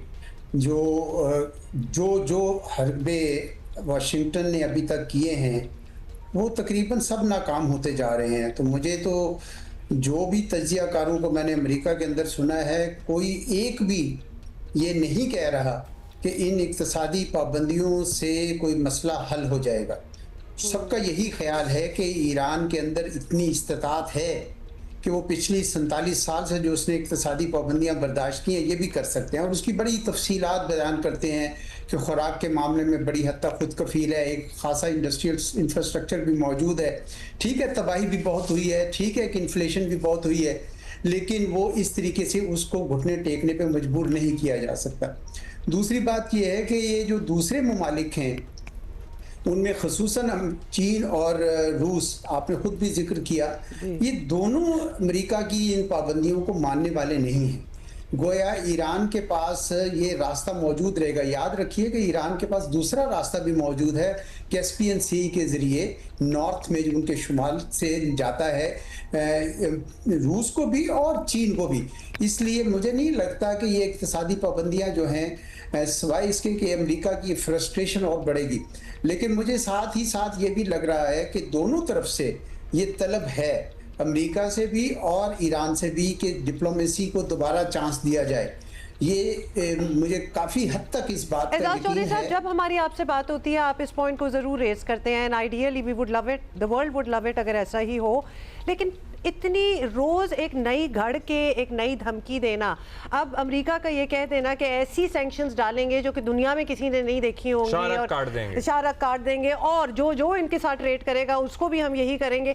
Where is it coming from? अगर एज यू से इंट्रिंसिकली वो चाहते हैं कि डायलॉग से ही बातचीत हो जाए, व्हाट आर दीज धमकियां? इसलिए कि डोनाल्ड ट्रंप साहब ने भेड़ों के छत्ते में हाथ दे दिया और अब उनको समझ नहीं आ रही कि जान कैसे छुड़ाई जाए, और वो चाहते हैं कि भाई मैं किसी तरीके से कोई ऐसी सूरत हाल बने कि मैं एकदम से अपनी विक्ट्री डिक्लेयर करूं और निकलूं यहाँ से। वो निकल नहीं सक रहे हैं और निकलेंगे भी नहीं, क्योंकि ये डेस्परेशन वाली चीज़ें हैं ये सारी। या तो इससे कोई नताइज हासिल हो सकते हो, मुझे तो कम से कम कहीं से ये शुनीद नहीं आ रही कि इससे अमेरिका के मफाद हल हो जाएंगे। बल्कि खबर तो राइटर्स ने ये दी है कि पहले से हमारे आर्मी चीफ को उन्होंने पैगाम भेजा कि आप तेहरान में ये डिप्लोमेसी कीजिए। गोया वो दोनों चीज़ें साथ साथ चाहते हैं। असल मसला ये है कि दोनों को मैक्सिमलिस्ट पोजीशन छोड़नी होगी। अगर अमेरिका ये पोजीशन रखेगा कि ईरान की हुकूमत को गिराकर कुछ मामले आगे किए जाएं, या तेहरान ये पोजीशन रखेगा कि अमेरिका पहले इस खित्ते से जाए और फिर कुछ मसला होगा, तो फिर नहीं होगा। और मेरा ख्याल है यही कोशिश इस वक्त हो रही है हमारे आर्मी चीफ की तरफ से भी। और एक बहुत इंपॉर्टेंट बात यह है कि अब चूंकि MOU के 60 दिन भी गुजर गए हैं, अब दोबारा आपको एक किस्म का कॉन्फिडेंस बिल्डिंग करनी पड़ेगी, दोबारा इत्मीनान साजी करनी पड़ेगी दोनों तरफ से। ये तो ईरान के ऊपर इस तरह की पाबंदियां लगा के अमेरिका ना तो ईरान को कमजोर कर सकेगा ज्यादा, और ना ही मैं समझता हूँ कि मसाइल हल कर सकेगा। अच्छा, एजाज साहब ये भी बताइएगा साथ में, अमेरिका का जो अपना सुपर पावर का इमेज है उसको कितना बड़ा धचका पहुंचा है इस तनाज़े के बाद? पर्टिकुलरली हाँ जी, दुनिया की सबसे बड़ी फौज, लेकिन वो फौज कुछ नहीं कर पाई, तभी नेवल ब्लॉकेट की गई और उसके बाद अब मौशी पाबंदियों की बात की जा रही है।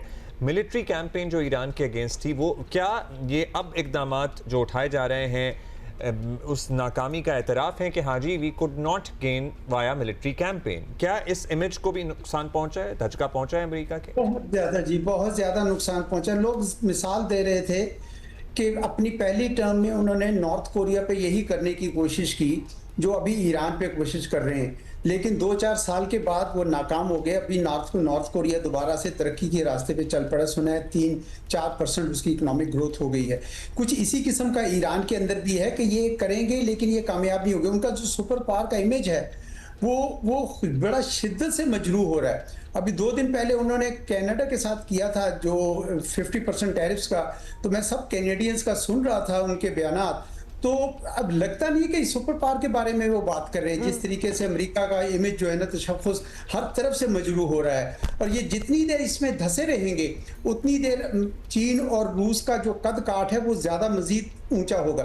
तो मुझे लगता है कि ये अपने तशख़्ख़ुस को, जो उनका एक सुपर पावर का स्टेटस था, उसको बड़ी शिद्दत से मजरूह कर रहे हैं। इनके लिए बहुत बेहतर होगा कि ये डिप्लोमेसी को ही चांस दें, क्योंकि ये उनके आखिरी हरबा है। बिल्कुल अस्करी तौर पर नाकाम हुए हैं और इक़्तिसादी तौर पर भी नाकाम होने के बाद तो इनकी जो सियासी साख है अपने मुल्क के अंदर भी, वो भी बड़ी शिद्दत से मुतासर होगी। ये बातें कोई तो उनको बताएगा ना। मैं तो जो इनको भी देख रहा हूँ, अमेरिका में आवाज़ें तो बहुत उठ रही हैं।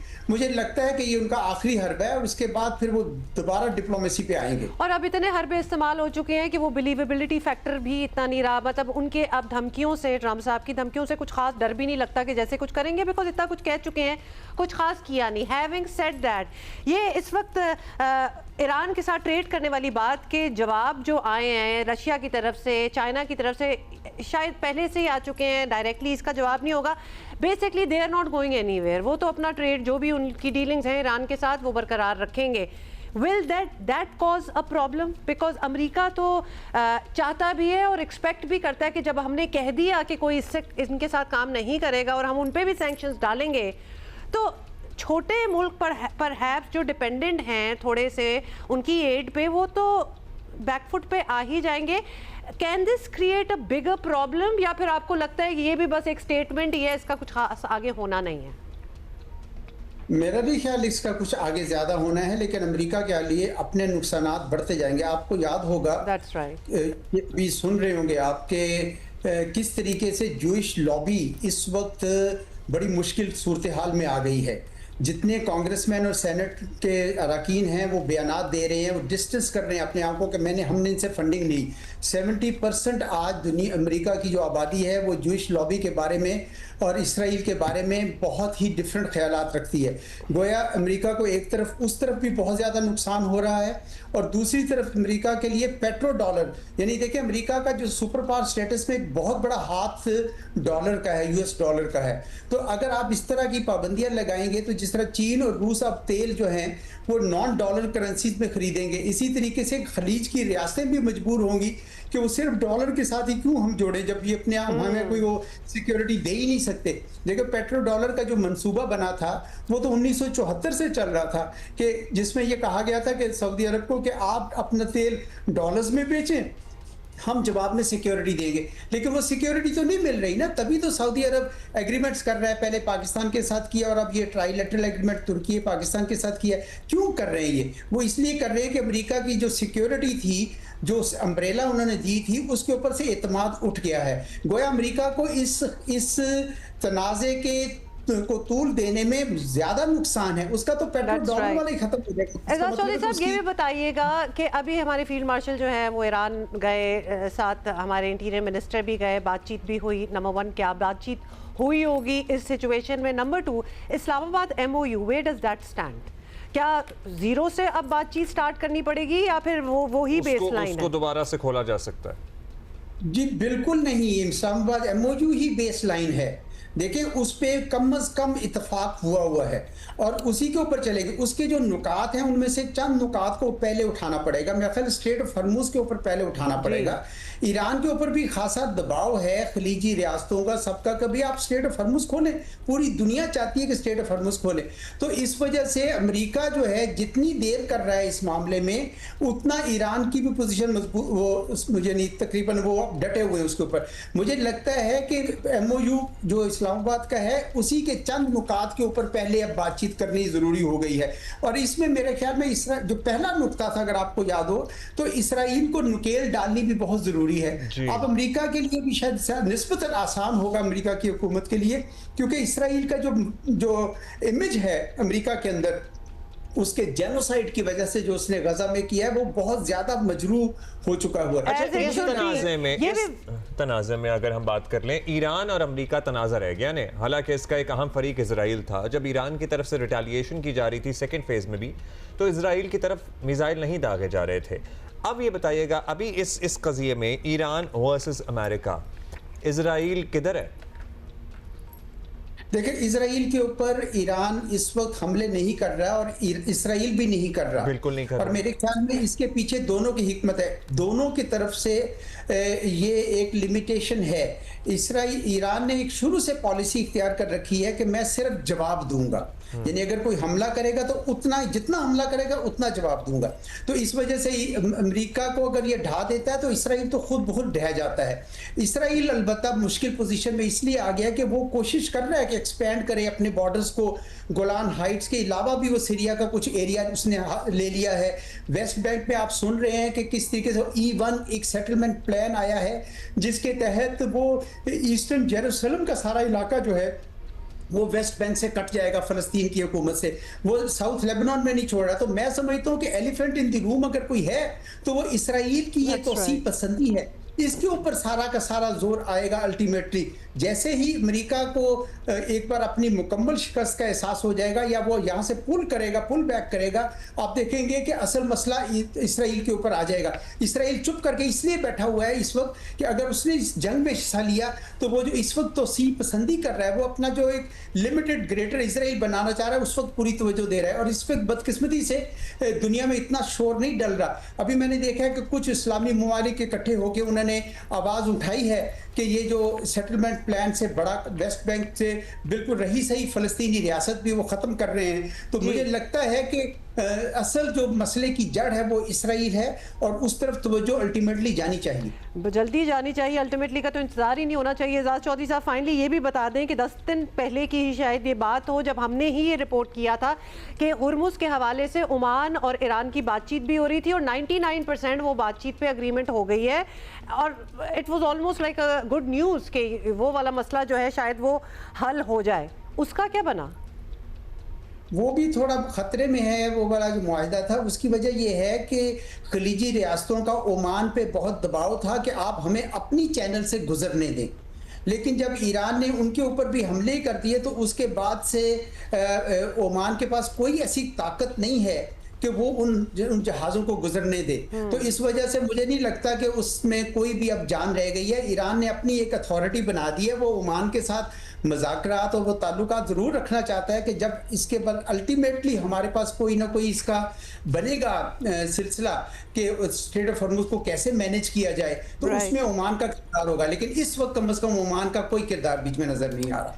Got it. बहुत शुक्रिया आपका एजाज साहब, thank you so much with us this morning again. So this is where we stand. अभी एक ट्रिब्यूट आपको पता है, हम ट्रिब्यूट्स देते हैं। आज अहमद फराज साहब को भी याद कर रहे हैं, लेकिन एक हैप्पी बर्थडे हमने सिकंदर बख्त की बर्थडे है आज। Happy birthday Siku ji.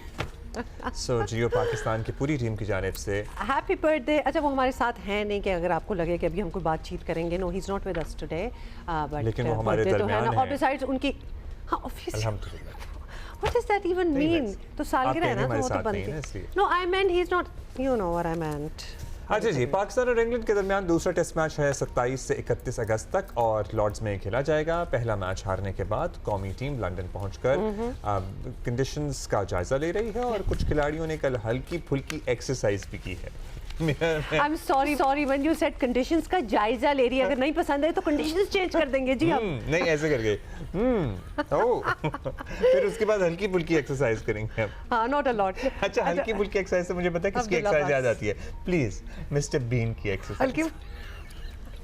You remember he used to get up and he used to do this. Yeah, and जब अपनी आंखें हिला के एक्सरसाइज हो गई। अच्छा, ट्रेनिंग सेशन जो है ना वो आज होगा बाय द वे, तो हल्की फुल्की एक्सरसाइज के बाद हम तजावज़ कर जाएंगे और ट्रेनिंग सेशन पे भी पहुंचेंगे इंशाल्लाह। इतलात हैं कि बाबर आजम ने वार्म अप एक्टिविटीज़ में हिस्सा नहीं लिया। वार्म अप में क्यों लेते हैं? मतलब घर में ही, मतलब अपने कमरे में ही। भाई वो बीमार हैं, हाथ है उनका, हाथ बीमार, इतने बीमार इंजर्ड हैं वो। सो अभी तक दूसरे टेस्ट में इनकी शिरकत सवालिया निशान है। वो उंगली में चोट लगने के बायस पहला टेस्ट भी नहीं खेल सके थे। लॉर्ड्स के लिए बाबर आजम की अहमियत बहुत ज़्यादा है, ज़ाहिर है। पहले टेस्ट में पाकिस्तानी बैटर्स की जो परफॉर्मेंस रही है, जो हालत रही है राधा, अब ऐसे में बाबर आजम बहरहाल उम्मीद की किरण ही समझे जा रहे हैं। लॉर्ड्स टेस्ट हारने की सूरत में 3 टेस्ट मैचेस की सीरीज जो है ना वो भी हाथ से निकल जाएगी और लॉर्ड्स के मैदान पर पाकिस्तान का मजमूई रिकॉर्ड जो है वो अच्छा है, इतना बुरा नहीं है। लेकिन बरतानवी मीडिया मौजूदा टीम को पाकिस्तान क्रिकेट की तारीख की कमजोर तरीन टीम जो है वो करार दे रहा है एंड ब्ला ब्ला ब्ला। तो उनको हम उनको घास नहीं डालते, हमको तो पता है ना कि क्या हो रहा है। हम अपनी परफॉर्मेंस से उनको जवाब दे सकते हैं ना।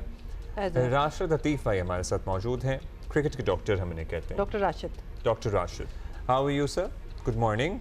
सो बाबर आजम के बारे में बिल्कुल ठीक। आपने सिकंदर बख्त को सालगिरह कर दी थी विश? जी, सिकू भाई को बेस्ट विशेस हैं हमारी तरफ से। आज वो 68 इयर्स के हो गए हैं। माशाल्लाह कितने स्मार्ट लगे।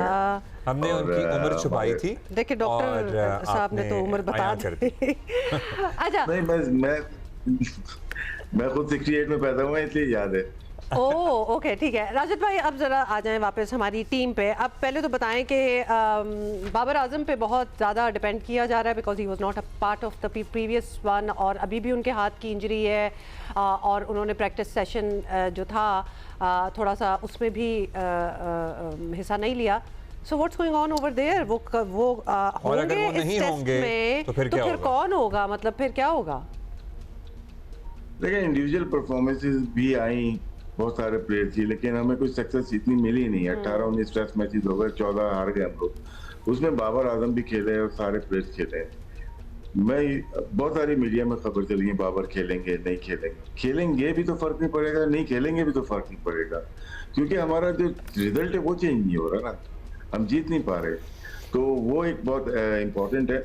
और अगर देखिए हमारे यहाँ क्या होता है कि आप एक तरह से जूनियर प्लेयर्स के ऊपर करते हैं कि वो अनफिट होता है, उसको पाकिस्तान वापस भेज देते हैं, 5 टेस्ट बाहर कर देते हैं। शान मसूद की मिसाल है और बाबर आजम की। ठीक है, सीनियर प्लेयर है, इनकी ज़रूरत ज़्यादा होगी इनको, लेकिन वो नहीं खेल भी नहीं रहे, टीम के साथ नहीं है। जो मैं समझता हूँ जो कि पूरा फिट, मतलब कि कह सकते हैं कि बैक इंजरी थी, आपने उसको अब्दुल्ला फजल को वापस भेज दिया। तो ट्रीटमेंट यकसा होना चाहिए आपके यहाँ पे यकसानियत नहीं है, जिसकी वजह से प्रॉब्लम होती हैं टीम के अंदर। तो एक सर्टन ग्रुप लगता है कि बन जाता है और वो आपको डोमिनेट करता है। हमारे ओपनर के 1, 2, 3 नंबर के प्लेयर चेंज हो रहे हैं, 4, 5, 6 नंबर के प्लेयर, चाहे वो बाबर हो, शाहान हो या रिजवान हो, सलमान अली आगा, ये तो रिजवान को तो हमने सुना ड्रॉप हो रहे हैं। हाँ, नॉट रेस्ट नहीं कराया जा रहा, उनको आराम नहीं करा रहे, उनको ड्रॉप कर रहे हैं। और अगर वो भी ना हुए और बाबर भी ना हुए तो हमारा क्या कॉम्बिनेशन बनेगा फिर? देखिए, मिडिल ऑर्डर खिलानी चाहिए। अवेज गए हैं वहाँ, यहाँ से वो अच्छे प्लेयर हैं, उनको खिलाना चाहिए मिडिल ऑर्डर। लेकिन लगता यही है कि ये ड्रॉप करेंगे, यंग प्लेयर को ही करेंगे। अजान अवेज को ड्रॉप करके इमाम को दोबारा चांस देंगे तो यही एक चांस बन सकता है। लेकिन आप जो नए प्लेयर लेके गए मिडिल ऑर्डर, वो आपको खिलाना चाहिए। 1-8 टेस्ट के बाद हमारे पास तकरीबन 50 प्लेयर रहते हैं जो कि एक टेस्ट के बाद दूसरा टेस्ट खेले नहीं है, तो हमें रील थोड़ी चेंज करनी चाहिए। एक टेस्ट के बाद 5-6 टेस्ट मैचेस अवेज को देने चाहिए। अजान अवेज यंग प्लेयर है, उसको भी चांस देना चाहिए। ऐसा ना हो कि आप फिर 1 साल के बाद आप वापस लेके आते हो। तो ये जो रिवायत डली हुई है कि टॉप ऑर्डर हम चेंज करते रहे और अब मिडिल ऑर्डर हमारी पूरी वही खेल रही है। अच्छा, गाजी गौरी को कैसा देखते हैं आप इस सूरत हाल में? चेंज करना चाहिए। अभी देखिए, रिजवान की परफॉर्मेंस नहीं आ रही, वो बैटिंग अच्छी करता है। बैटिंग की वजह से देखिए लास्ट 10 ईयर से हमारे जो विकेट कीपर हैं वनडे, T20 और ODI में बैटिंग की वजह से खेल रहे हैं। कीपिंग का तो इतना नजर नहीं आता पीछे, क्योंकि शायद बॉल नहीं जाती है, तो बैटिंग की वजह से खेल रहे। तो रिजवान की बैटिंग बहुत नीचे आ गई है, अभी बैटिंग नहीं कर पा रहे, उनकी बैटिंग नहीं हो रही, टेक्निकली फॉल्ट है, वो आगे जा रहे हैं बॉल। तो एक नया प्लेयर डालें जो कि खेलना चाह रहा है, वो अपनी जिंदगी क्रिकेट के ऊपर बनाना चाह रहा है। गाजी गौरी को ट्राई करना चाहिए। और उसका रिकॉर्ड भी डोमेस्टिक का अच्छा है, करीब 1200-1300 रन किए, 45 का एवरेज है। तो अच्छा लग रहा है कि वो परफॉर्म करेगा और चांस ले लेना चाहिए पाकिस्तान को। थोड़ा बहुत चेंज करना चाहिए। विकेट कीपर की बैटिंग और विकेट कीपिंग बहुत इंपॉर्टेंट होती है टेस्ट मैच में। अच्छा, Salman Ali Agha was doing alright, मतलब ODI में भी अगर देखें तो ठीक उनकी परफॉर्मेंस रही है, लेकिन जब से टेस्ट में भी तो जब से वो T20 के कैप्टन बने हैं तो उसका कुछ आपको लगता है कि कुछ प्रेशर है, क्योंकि वो थोड़े से ऑफ कलर नजर आए हैं? जी, नजर आए, ऑफ कलर नजर आए। T20 के वो प्लेयर नहीं थे, बोलना जायज नहीं होगा कि हर एक को हक है खेलने का, लेकिन पाकिस्तान टीम में जगह नहीं बनती थी उनकी, लेकिन वो कैप्टन बने। उससे बढ़कर टेस्ट मैच के पिछले कैप्टन बन गए वो। तो मेरे ख्याल से बहुत लकी हैं कि 2 बड़ी टीम के कैप्टन बने। वो परफॉर्मेंस अच्छी थी कैप्टन बनने से पहले इनकी, नंबर 5, नंबर 6 जो भी वनडे में बैटिंग करते थे। लेकिन जिस तरह सबकी परफॉर्मेंसेज नीचे आई हैं, तो सलमान अली आगा की भी नीचे आई हैं और सऊद शकील की भी, सबकी आई हैं। लेकिन सलमान अली आगा तो सारे दोनों फॉर्मेट में परफॉर्म करते हुए आए हैं, वनडे में भी और टेस्ट मैचेस में भी। वो 7 नंबर पे जाके अपने 100 करते थे, 50 करते थे, लेकिन अब उनके नंबर भी चेंज किए, 5 भी खेले, 6 ये मिसिंग है ना, ये मिसिंग है, यही वाला एलिमेंट उनका। वो कर नहीं पा रहे, वो एब्सोल्युटली नहीं कर पा रहे हैं वो। ये ऑफ स्पिन भी करते थे आके, सो समझ नहीं आ रहा कि फिर क्या बनेगा। वो वनडे में जगह इसलिए बनी थी कि वो ऑफ स्पिन कर रहे थे, ऑलराउंडर है, उनको लेके आया जाए। जब वो वनडे में आए तो कभी कभार बॉलिंग करते थे। टेस्ट मैच में भी इनको इस वजह से फोकस दी गई कि बॉलिंग कर लेते हैं, लेकिन बॉलिंग की नहीं। लॉर्ड्स अपेरेंटली आप बताइएगा, हमने तो यही स्टैट्स कहते हैं कि स्पिनर्स को सपोर्ट करता है, सो साजिद खान के साथ कौन उनको सपोर्ट करेगा? हमारा ट्रैक रिकॉर्ड भी अच्छा ही है। We have a good history at Lords. फिर पेसर्स भी हमें देखने होंगे। मेरे ख्याल से इंग्लैंड इस टर्निंग ट्रैक बनाएगा नहीं, जो हमने उनके साथ किया यहाँ पे, जो पिचेस बनाई है वो थोड़ा सीमिंग लाइवली पिचेस रखेंगे शायद। ऐसा लगता है कि लॉर्ड्स की भी सीमिंग पिच होगी। साजिद, मेरे ख्याल से अली उस्मान ने अच्छी परफॉर्मेंस दी है। एक ही स्पिनर खेलेंगे। अली उस्मान ने बहुत अच्छी बॉलिंग की लास्ट टेस्ट मैच में। हम समझते थे कि नहीं खेलना चाहिए, लेकिन उन्होंने खेल के प्रूव किया कि वो किसी भी पिच पे खेल सकते हैं। तो अली उस्मान मेरे ख्याल से डेफिनेटली हमारी चॉइस होनी चाहिए कि पहले स्पिनर वो होना चाहिए। टर्निंग नहीं देंगे, मुझे ऐसा लगता है। हाँ, अगर मिल जाती है, फ्लैट पिच है और थोड़ा टर्न के चांसेस हैं, फिर साजिद को खिला सकते हैं। अच्छा, व्हाट अबाउट पेसर्स? मतलब हमें तो एक दफ़ा ही इनको आउट करने में हमने अपनी स्ट्रेंथ देख ली, तो we should have some with us. और किसको हम ये भी बता दें, पेस मिस कर रहे हैं, लाइन और लेंथ मिस, हम कर क्या रहे हैं? हमसे क्या गलती हो रही है? हमने 3 चीजें मिस कर रहे हैं। एक पेस मिस कर रहे हैं, लगे 130 प्लस के बॉलर, मैं उसी के एज गिर्द बॉलर है, 140 तक जाते नहीं है, और जो आउट करने के 20 आउट करने की जो इनकी टेंडेंसी लग नहीं रही। दूसरा, स्पिनर जो हमारी पास रहा इंग्लैंड में जीतने का, वो हमारे राइट आर्म लेग स्पिनर रहे, चाहे वो मुश्ताक अहमद की सूरत में हो या अब्दुल कादिर साहब की सूरत में या यासिर शाह की, जो कि लॉर्ड्स की बात किया आपने स्पिनर। तो अभी गुगली होती है, फ्लिपर होती है, लेग ब्रेक होती है, जो कि इंग्लिश बैट्समैन को दिक्कत देती थी। फिर तकरीबन मुश्ताक का दूसरा तो या सईद अजमल, तो इस टाइप के बॉलर मिसिंग है। अच्छा, अब्बास की हम बात कर रहे थे, अब्बास की लाइन लेंथ जबरदस्त है, लेकिन अब्बास अकेले तो कुछ नहीं कर सकते हैं ना, उनके साथ सपोर्ट सिस्टम भी तो हमें चाहिए। वो भी तो प्रेशर है। फिर इंग्लिश बैट्समैन ना स्विंग को अच्छा खेलते हैं, वो उनको मैनेज कर जाते हैं, और पेस बहुत ज्यादा नहीं है। अब उनकी काउंटी डिफरेंट है, काउंटी की पिचेस डिफरेंट होती है, टेस्ट क्रिकेट का मेयार ही डिफरेंट है। यहाँ पे पिचेस वो नहीं है जो कि काउंटी में मिलती हैं। अच्छे बॉलर हैं वो, लेकिन शायद उनकी पेस इतनी नहीं है, और जिस बैट्समैन के खिलाफ बॉलिंग कर रहे हैं वो टेक्निकली साउंड प्लेयर है इंग्लिश बैट्समैन, जो कि स्विंग और सीन को अच्छा खेलते हैं, तो इसलिए न्यूट्रलाइज कर दिया हमारे तीनों बॉलर्स को। तो राशिद भाई, अगर जैसे उबैद को चांस दिया वेस्ट इंडीज में, तो डू वी हैव एनीबडी जिसको अब हम यूटिलाइज कर सकते हैं? करके देख लें। उबैद की भी लाइन ना जो लेंथ है वो पीछे है यहाँ पे इंग्लिश, उसके लिहाज से ये तीनों जो बॉलर है, खुर्रम है, मोहम्मद अली है और अब्बास, इनकी इंग्लिश कंडीशन के लिहाज से लेंथ जो बॉल करने की जहाँ पिच होती है वो जगह अच्छी है। अब उबैद को देखते हैं और साथ में आमिर को देखते हैं, जमाल को, दोनों की लेंथ बहुत पीछे है, जो कि ज्यादा सूटेबल टेस्ट क्रिकेट के लिए नहीं होती है। लेकिन यंग बॉलर है, अगर फोर्थ बॉलर खिलाना है तो उबैद को साथ में खिला सकते हैं। अच्छा, अब यंग बॉलर की बात हो रही है तो अली रजा को भी हमने देखा, PSL में भी बात भी हुई, लेकिन क्या फिटनेस के मसाइल हैं? हम क्यों नहीं रखते इस किस्म के नौजवानों को साथ? क्यों नहीं करते होते कि हम अपने एक यंग उसको लेके जाएं? बिल्कुल, अली रजा ऐसे हैं कि जो कि 2 साल पहले मेरे ख्याल से वो पाकिस्तान टीम में आ जाना चाहिए था। उनको 2 वर्ल्ड कप अंडर 19 खिला दिए, जो कि कतई गलत चीज है। आप एक वर्ल्ड कप खिलाएं अंडर 19, तो वो 2 वर्ल्ड कप खेल गए। मतलब वो अंडर 19 नहीं रहे, अंडर 19 ही चल रहे थे वो अभी तक हम उनको अंडर 19 नहीं समझ रहे हैं। वो अच्छे प्रोस्पेक्ट हैं पाकिस्तान के लिए, और इंजरी अगर है तो बताना चाहिए क्या इंजरीज हुई है उनको, क्या प्रॉब्लम हुई है जिसकी वजह से वो नहीं। अभी खेले थे पेशावर जल्मी से, 3-4 मैचेस खेले हैं पिछले, प्रीवियस जो चैंपियन हुई है पेशावर जल्मी। मैं तो फॉरएवर चाहूंगी कि मैं अंडर 19 हूं, मुझे क्रिकेट ज्वाइन करनी पड़ेगी वरना कोई नहीं मानेगा। ये बताएं राजिद भाई कि हसनैन को हमने इन द पास देखा, धानी को देखा, ये डोमेस्टिक से ही आए थे। आर वी लाइक, और कौन? आकिफ। हाँ, आकिफ भी एग्जैक्टली। एक दो और भी वैसे नाम है जो I think I am missing. बहुत सारे बात बॉलर ने जो बात करी है, हसनैन है, हसन अली थे, Shaheen Afridi, you name it, बहुत सारे फॉरवर्ड 10 बॉलर थे जो कि 140 प्लस, हारिस रऊफ जो कि 145 प्लस बॉलिंग करते थे। ये 2022-23 की बात है। अब जब पाकिस्तान टीम में या कैंप में जो आता है तेज बॉलिंग करने की सलाहियत रखता है, तो क्या रीजन होती है कि वो कैंप में ट्रेनिंग में आता है? क्या मेथड ऐसा है जिसकी वजह से प्रॉब्लम होती है? इसके बरक्स हम देखते हैं, कमिंग्स को देख लेते हैं ऑस्ट्रेलिया के, वो जितना एजेड होता जा रहा है मिचेल स्टार्क उतना अच्छे और तेज होते जा रहे हैं। मिचेल स्टार्क, ये जोफ्रा आर्चर इंजरी के बाद आता है लेकिन पेस उसकी वही है, जसप्रीत बुमराह इंजरी के बाद आता है, पेस वही है। डिक्लाइन हमारे कहीं ना कोई है, प्रॉब्लम है। मैं ये समझता हूँ कि जो हमारे ट्रेनिंग में हम वेट ट्रेनिंग करते हैं, जो कि वेट को लिफ्ट करते हैं, बहुत ज्यादा हैवी वेट को 200 kg कर रहे हैं, या जाहिर सी बात है अच्छा, तो फिर टैलेंट की कमी है, ये ग्रास रूट नहीं टैलेंट नहीं है। मसला देखिए, आप अगर बाइसेप बना लेंगे, अपनी विंग बना लेंगे फास्ट बॉलर, तो वो मूवमेंट आपकी ना वो कम हो जाएगी, आपकी पेस कम होगी। सबकी पहले की बॉडी या वेट, शोएब अख्तर के डोले तो बहुत बड़े होते थे।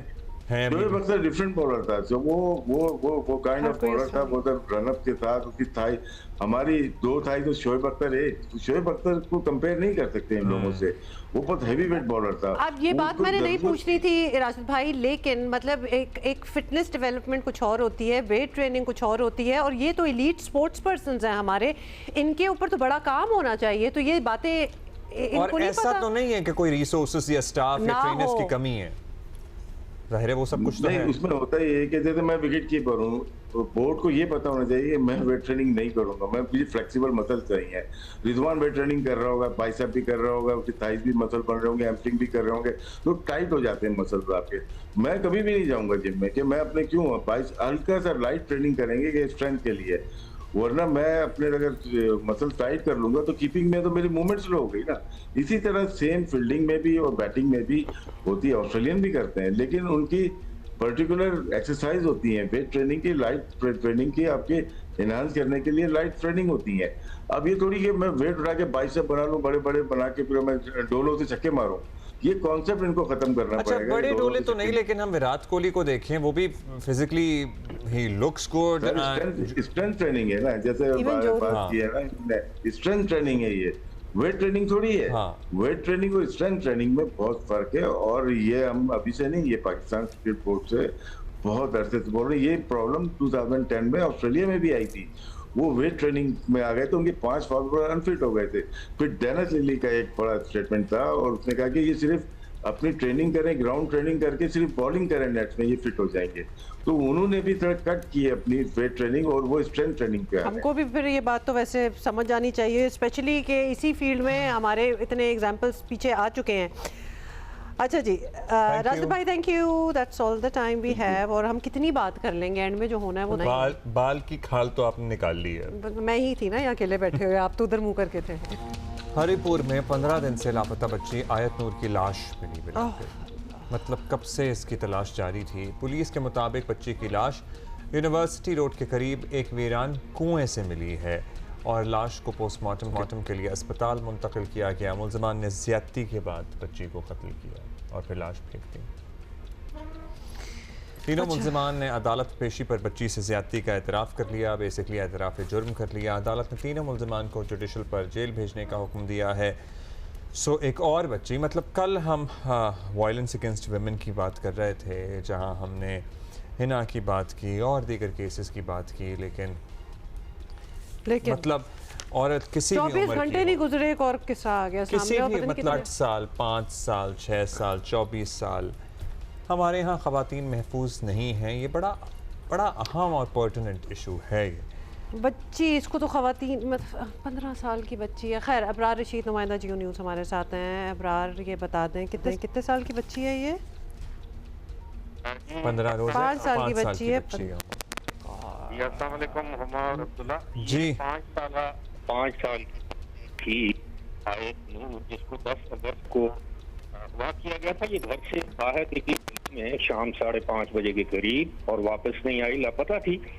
चंद दिन के बाद पुलिस ने डीपीओ हरिपुर के मुताबिक शफीउल्लाह गंडापुर ने हमें बताया है कि 2-3 दिन के बाद जब सीसीटीवी फुटेज को एग्जामिन किया, जियो फेंसिंग की, तो उन्होंने एक 17 साल नौजवान को गिरफ्तार किया। उस्मान उसका नाम था। दौरान तफ्तीश उसने एतराफ़ किया। फिर मजिस्ट्रेट के सामने उसने बयान दिया कि हाँ, उसने और उसके 2 साथियों ने इस बच्ची को एक ग्राउंड में ले जाकर उससे ज्यादती की, उसकी ज्यादती से मुर्तकिब हुए। उसके बाद दूसरे 2 साथियों, जिसका नाम, एक का नाम कासिम, वो भी 17 साल का है, एक तला जो कि 14 साल का है। डीपीओ हरिपुर के मुताबिक 2 मुल्जमान की तलाश जारी है। 3 मुल्जमान को जुडिशल रिमांड पर भेज दिया गया है जेल। नहीं तो ये 3 थे या 5 थे? आपने कहा 3। नहीं, 3 गिरफ्तार हैं, 2 जो हैं नामालूम मुल्जमान हैं। बताया जाता है कि इसमें जो वाकई में, या तो कत्ल कहना चाहिए, इसमें जो मुलव्विस अफराद हैं उनकी तादाद 5 है, लेकिन 2 नामालूम मुल्जमान हाल जो है वो रिपोर्ट चले नामालूम तो इसलिए है क्योंकि अभी मिले नहीं, लेकिन इन्होंने तो उसकी इन्फॉर्मेशन दे दी होगी ना बाकी तीनों ने कि वो 2 कौन है। ये गैंग रेप हुआ है बच्ची के साथ, लेकिन ये 3 अफराद थे या 5 अफराद थे इसमें मुलव्विस? जी अब्दुल्ला, मैं आपको बताता हूँ कि इसमें एक लीगल एनॉमली है कि क्योंकि बच्चे कमसिन थे, इनको पुलिस की कस्टडी में नहीं दिया गया, यानी जिसे हम कहते हैं ना फिजिकल रिमांड, वो नहीं दिया गया। और एक को 1 दिन के लिए पुलिस ने जो गिरफ्तार किया, अगले दिन पेश किया, उसको जुडिशल कर दिया। दूसरे 2 बाद में गिरफ्तार हुए, उन्हें भी 24 घंटों के अंदर जुडिशल कर दिया गया। और अब वो यहाँ तक कि इन तीनों जो मुल्जमान थे, जो नाबालिग हैं, उन्होंने पुलिस को ये तक नहीं बताया या पुलिस उनसे उगलवा नहीं सकी कि उन्होंने लाश को कहाँ जो है वो दफन किया या फेंका। तो लाश अलग मिली और ये बाद में पकड़े गए, पहले क्या हुआ? इनके क्लू से नहीं मिली लाश, ये इसलिए कि वो बता नहीं रहे थे। उन्होंने कहा जी कि उन्होंने बच्ची के साथ जहां ज्यादती की थी वहां से छोड़कर वो फरार हो गए थे, जबकि बाद में पता चला ये तलाश जारी रही 3, 4, 5, 6 दिन और उसके बाद गुज़श्ता रात एक कुएं से ये लाश क्या बल्कि बाकियात बरामद हुई। अच्छा, अब और ये बाकियात जब आप कहते हैं तो क्या उसको डिसमेंबर कर दिया था उसको मार के? जी हम ऑब्वियसली अगर वो बच्ची 10 को उसके साथ ज्यादती हुई है तो यकीनन उसी रात ही उसको या तो वो ज्यादती से वो जानवर ना हो सकी होगी या फिर उसके बाद उसको कत्ल किया होगा या जिंदा हालत में उस कुएं में फेंका होगा। ये तो अब पोस्टमार्टम या जो फोरेंसिक रिपोर्ट्स हैं वो जब सामने आएंगी तो पता चलेगा। पोस्टमार्टम हो रहा है इसका। और दूसरा ये बताइएगा, मतलब समझ नहीं आता ना, इस तरह के वाकयात को कवर करना भी मुश्किल होता है। ये जो बच्चे, ये जो नौजवान लड़के हैं, इनका कोई ताल्लुक है इस फैमिली से? क्या ये अहले मोहल्ला हैं? क्या ये कोई दूर करीब के रिश्तेदार हैं या बिल्कुल कोई ताल्लुक नहीं है, या करीब रहने वाले हैं? कौन है ये इस बच्ची और इसके ख़ानदान से? ताल्लुक है कोई? जी एक मेरी पुलिस के तफ्तीशी अफसर से बात हुई है, उसके मुताबिक एक नौजवान जो है वो मोहल्लेदार था, ये उसी के मोटरसाइकिल पर बैठ कर गई है और उसी को मोटरसाइकिल और उसकी निशानदेही सीसीटीवी फुटेज के जरिए हुई। ऑब्वियसली वो इसका कोई मोहल्लेदार ही था जिसके साथ वो मानूस थी, तो बैठकर मोटरसाइकिल पर गई और आगे उसके 2 साथी थे और अब बताया जाता है कि मुबैना तौर पर ये 5 अफराद थे, लेकिन 2 ताहाल गिरफ्तार नहीं हो सके। जी शुक्रिया आपका अबरार, थैंक यू। 5 साल की बच्ची, इज्तिमाई ज़्यादती का उसे निशाना बनाया गया हरीपुर में और उसके 15 रोज़ बाद उसकी कुएं से लाश मिली है। और ये लड़के जो हैं नौजवान जिनको कहा जा रहा है अंडर 14 and 17, 14 and 17 साल के। I don't even know what to say. मतलब आपने एक 5 साल की बच्ची देखी है, this is the first thought that came to your mind? जब हम कहते हैं ना माओं को और रिश्तेदारों को और सारे बड़े लोगों को कि अपने बच्चों को अपनी नज़र से इधर उधर ना होने दें, ये वो दुनिया नहीं रही, ये वो दुनिया नहीं रही जहाँ बच्चे को दूध दही लेने के लिए 12 केले बेच दें। और अगर वो निकल भी गए हैं, कोई घर आपका इस किस्म का मोहल्ला ऐसा है कि आप नज़र रखें बच्चे पे, वो कितनी दूर जा रहा है। मतलब गायब भी होगी ना बच्ची, उसके बाद आपको याद आया कि बच्ची किधर गई, फिर ढूंढने निकले तो ऑब्वियसली उसके बाद 15 दिन लग गए वो मिलने में। I really have nothing to say. Who doesn't know in this country what is going on? कौन नहीं जानता कि क्या हो रहा है? It's very disturbing. It's very अपने बच्चों का ख्याल रखें भैया, बच्चे किए हैं तो ख्याल रखें। That's it. कल मिलते हैं आपसे फिर इंशाल्लाह।